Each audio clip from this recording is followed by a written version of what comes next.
All right, so in this video, I want to explain to you something that's so important because as I go to work every day, as I sit down in my office and I have person after person coming in, I'm noticing a startling trend. I'm noticing a pattern that is impossible to ignore because I'm seeing it, I would say 99% of the time. This is what happens. Somebody comes into my office and we're chatting, getting to know each other.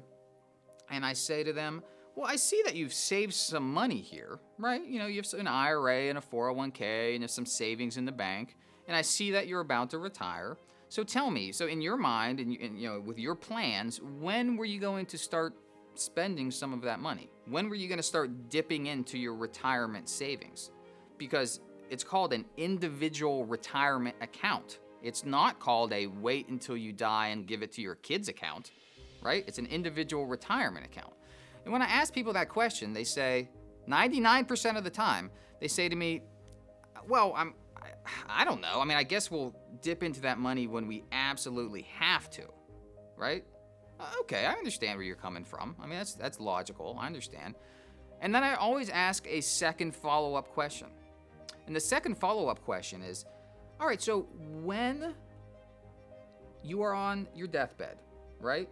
When you're gone from this earth, how much money do you want left over? Of this savings, how much of it would you like still to be there when you are dead and gone? Now, a lot of people you would think would say, oh, I want to make sure I have some money for my kids. No, 95% of the people, you know what they say to me? They say, I want that last check to the undertaker to bounce. I've heard that joke probably 1,000 times. Most people say to me, Dave, when we die, look, we've helped our kids out with college. We've helped them get their first house. We've helped our kids out. This is our time. Leaving a bunch of money to our kids is not important. So I say that, I go, okay, so you're telling me you're not going to spend any money until you absolutely have to, right? You're forced into a corner and you have to. And you're also saying to me that you want to die with nothing left. Does that make sense to you? Is that logical? And usually, pretty quickly, people, they sit there for a second and they go, no, that doesn't make any sense. It doesn't make any sense. Because in that scenario, 95% of the time, if you don't touch your money until you absolutely have to, you might dip into it here or there, but you're going to end up dying with more money than you started with. So the key to all of this, it's not as complicated as you would think. You just need to do some planning. You need to figure out what your budget is, how much money you need coming in each month.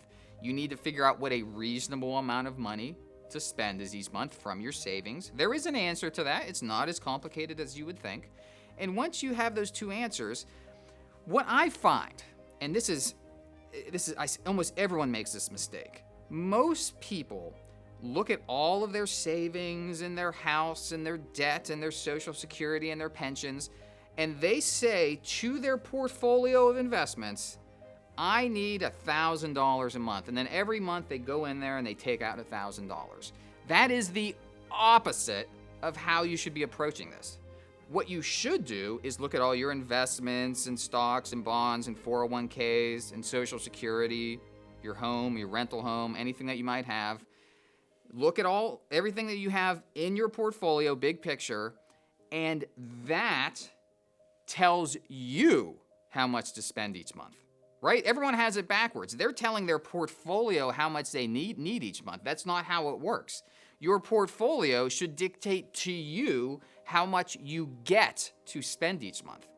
Because the fact of the matter is, like I said, if you are constantly just dipping into the savings, if you absolutely have to, you're going to end up dying with too much money. So the key is just figuring out a very reasonable plan, and within the confines of what you have saved up, what you have accomplished during your life financially, that is going to dictate to you how much you get to spend. It's going to dictate to you how many trips you get to take, how often you get to see your grandkids, right? Do you get to buy that 1962 Mustang you've always had your eye on? Maybe, but your portfolio dictates your lifestyle to you, not the other way around.